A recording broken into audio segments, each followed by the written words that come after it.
Salam, kami dari kelompok 4 akan mempresentasikan hasil observasi kami. Kami mengobservasi Sekolah Lentera Harapan Ambon.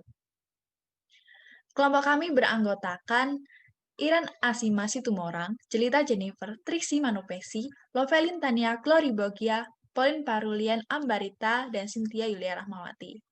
Kami masuk dalam kelas biologi yang diajar oleh Ibu Nova Saragi. Kelas yang kami amati adalah kelas 12 MIPA dari SLH Ambon, di mana terdapat 24 siswa.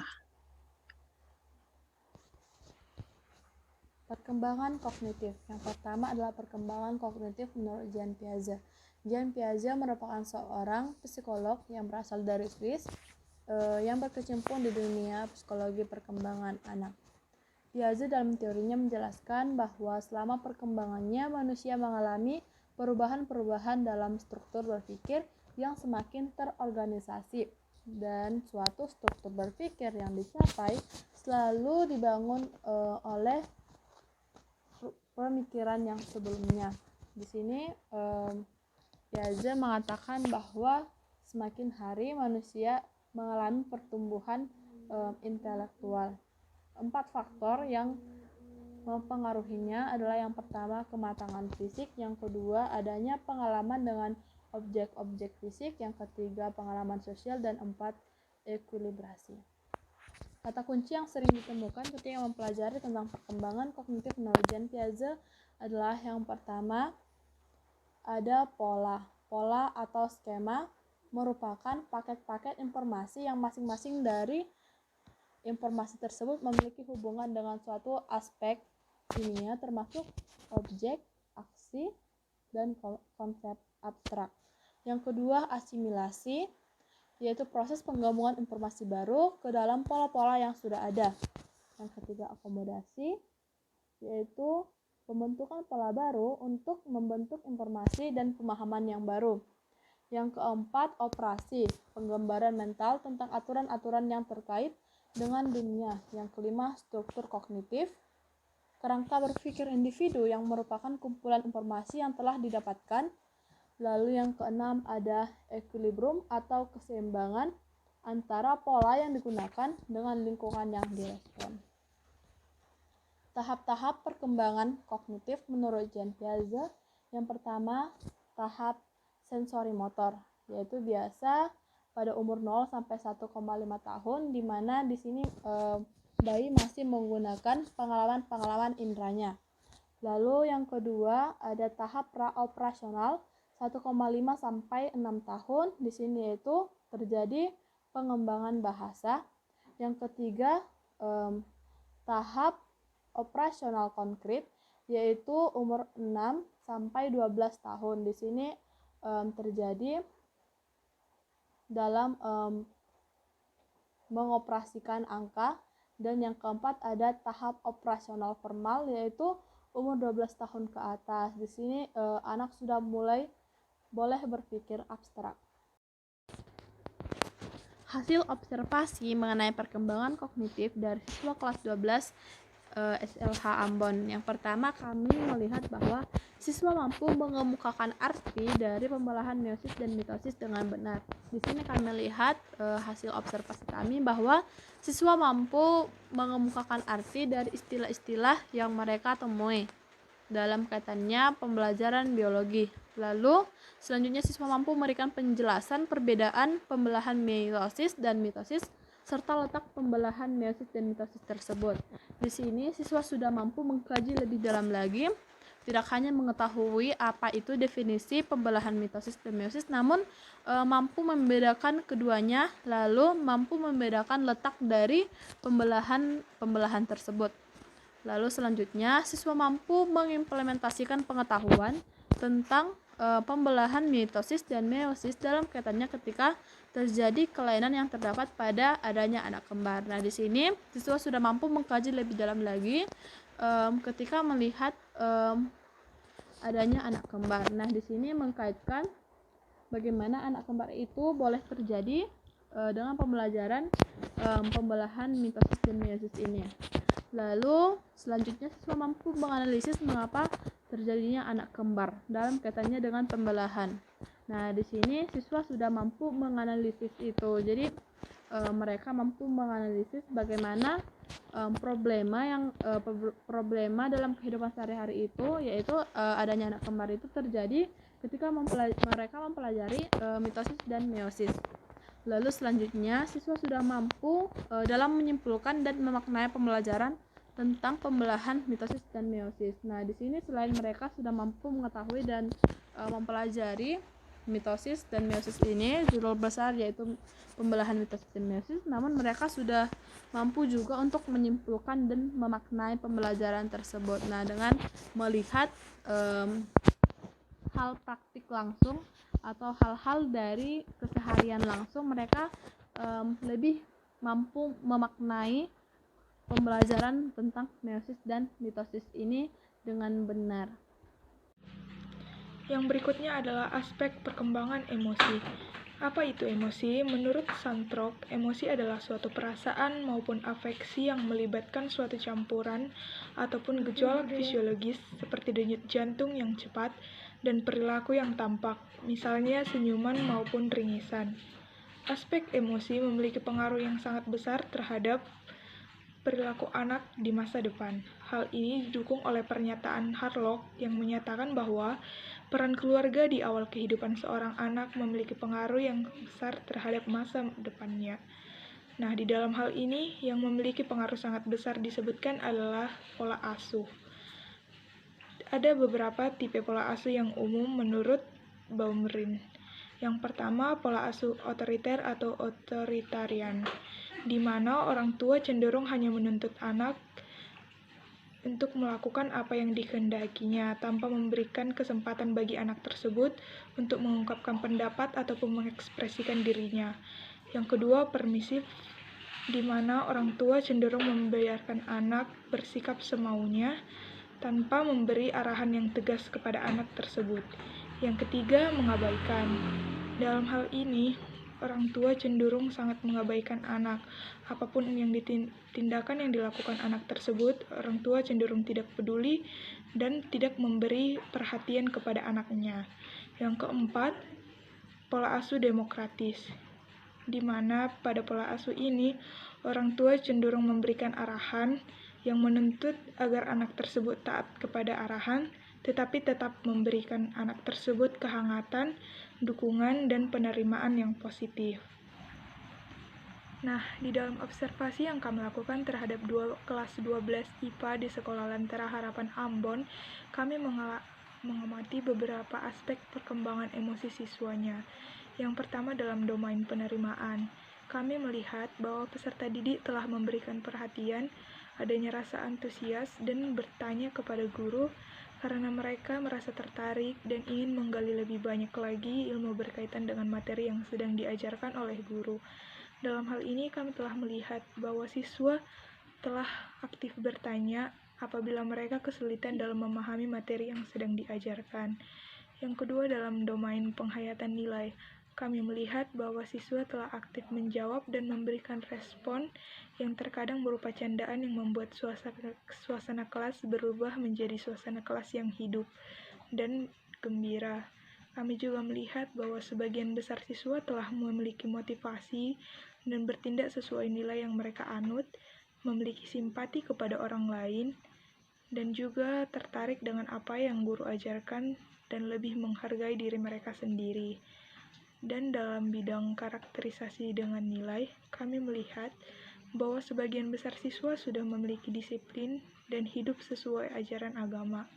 Kami melihat bahwa siswa telah menerapkan gaya berdoa yang baik dan serius mengikuti pembelajaran sesuai nilai-nilai yang telah ada. Namun juga tidak terlepas bahwa beberapa siswa masih ada yang kurang disiplin, terutama saat dalam konteks pembelajaran online saat ini. Ya, selanjutnya kita akan membahas tentang perkembangan behavior. Nah, tokoh-tokoh tersebut adalah tokoh-tokoh behavioristik. Ada Ivan Pavlov, John Watson, dan B.F. Skinner. Nah, dalam penelitian yang dilakukan oleh Ivan Pavlov dan John Watson, mereka mencoba melakukan pendekatan studi imperial terhadap apa yang dapat diamati dan apa yang dapat dipelajari langsung pada manusia, yaitu perilaku. Nah, pendekatan tersebut dikenal sebagai behavioristik atau behaviorisme, di mana mereka menekankan bahwa suatu perilaku yang dapat diamati dipelajari lewat respon individu terhadap stimuli lingkungan. Asumsinya adalah bahwa perilaku merupakan respons yang dipelajari terhadap penguatan atau reinforcement yang diberikan oleh lingkungan. Nah, selanjutnya tentang teori behaviorisme dari Skinner yang dinamakan operant conditioning. Nah, ini merupakan bentuk dari pembelajaran di mana konsekuensi dari sebuah perilaku mengubah kemungkinan berulangnya perilaku. Yang kedua, pemberian hadiah atau reward dan punishment atau hukuman membentuk perkembangan seseorang. Perilaku oleh stimulus yang menyenangkan cenderung akan mudah terjadi lagi, sedangkan perilaku yang diikuti oleh stimulus hukuman cenderung tidak akan terjadi lagi. Nah, ada juga penerapan teori behaviorisme ini di dalam kelas 12 MIPA Sekolah Lentera Harapan Ambon. Nah, diantaranya di dalam mengerjakan tugas yang diberikan oleh guru baik itu secara individu maupun secara kelompok. Jadi siswa mengerjakan tugas dan mengumpulkan tugas itu tepat waktu karena mereka takut akan dihukum oleh guru. Nah, selanjutnya siswa juga banyak menjawab pertanyaan, banyak bertanya karena akan diberikan pujian oleh guru. Nah, sehingga perilaku tersebut dilakukan terus-menerus dan siswa juga semakin aktif menjawab. Nah, selanjutnya siswa juga akan mendapatkan poin tambahan ketika mengumpulkan tugas itu sebelum batas waktu yang ditentukan.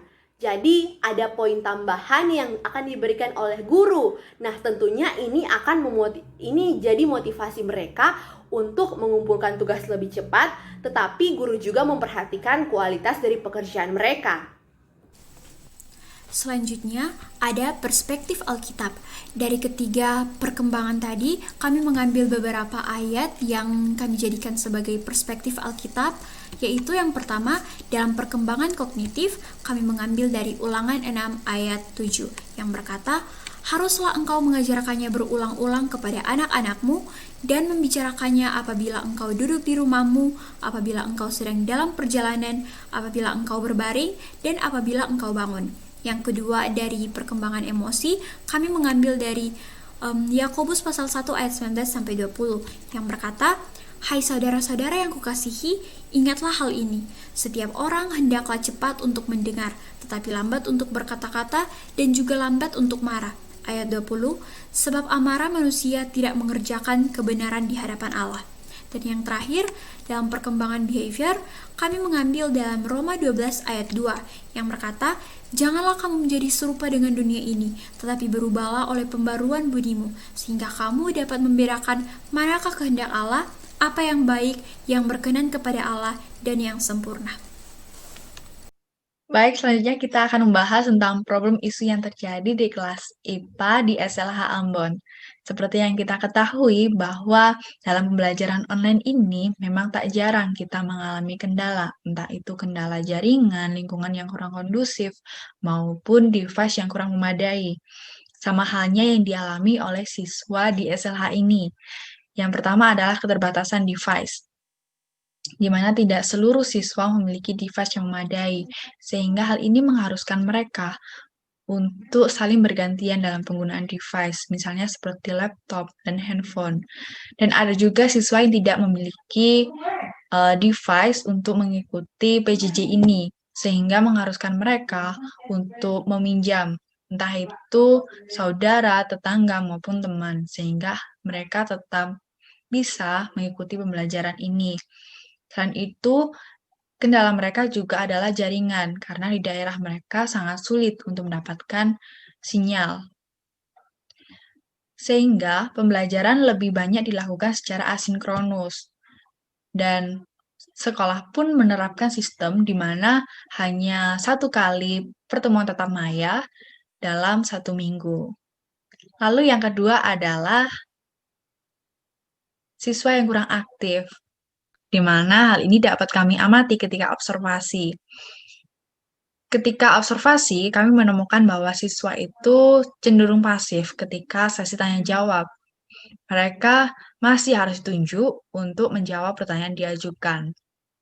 Dan mereka cenderung diam ketika guru bertanya. Namun di sisi lain, ketika mereka ditunjuk, mereka sanggup untuk menjawab apa yang sudah ditanyakan. Dan kemungkinan ada beberapa alasan kenapa mereka cenderung pasif.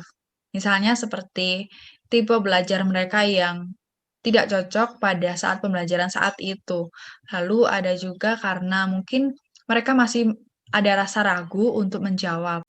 Selanjutnya, kami memberikan beberapa saran yang mungkin dapat membantu guru dalam menyikapi berbagai perilaku siswa dalam pembelajaran online, yaitu yang pertama, guru memahami keterbatasan dan kesulitan siswa.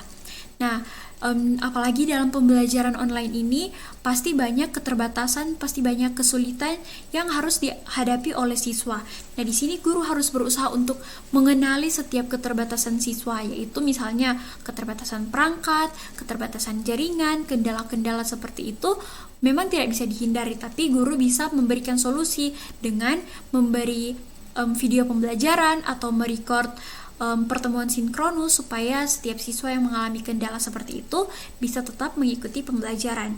Dan juga misalnya kesulitan siswa dalam mencari gaya belajar yang tepat untuk dirinya. Guru bisa memberikan saran-saran kepada siswa, bercerita dengan siswa, memberikan jalan keluar bagi siswa yang masih kesulitan dalam mencari gaya belajar yang tepat dengan dirinya, yaitu dengan mulai terbuka dengan siswa dan mau menjadi pendengar yang baik. Ketika guru ingin memahami keterbatasan dan kesulitan siswa, maka guru harus bersedia untuk mendengar siswa itu bercerita, apakah bercerita kesulitannya, ataupun bagaimana harinya, atau apa saja yang dilalui siswa itu dalam pembelajaran online, sehingga guru bisa mulai mengenali bagaimana siswa itu belajar, bagaimana siswa merasa kesulitan. Guru bisa memberikan solusi kepada siswa, sehingga siswa bisa mengatasi kesulitan-kesulitan yang dia alami. Yang selanjutnya, bekerja sama dengan orang tua dalam membangun motivasi belajar siswa. Nah, di sini dalam pembelajaran jarak jauh seperti ini tidak memungkinkan bagi guru untuk mengkoordinir setiap siswa dalam pembelajaran mereka, dalam apa saja yang mereka lakukan dalam pembelajaran online, dalam kelas, itu tidak bisa dipantau oleh guru satu persatu.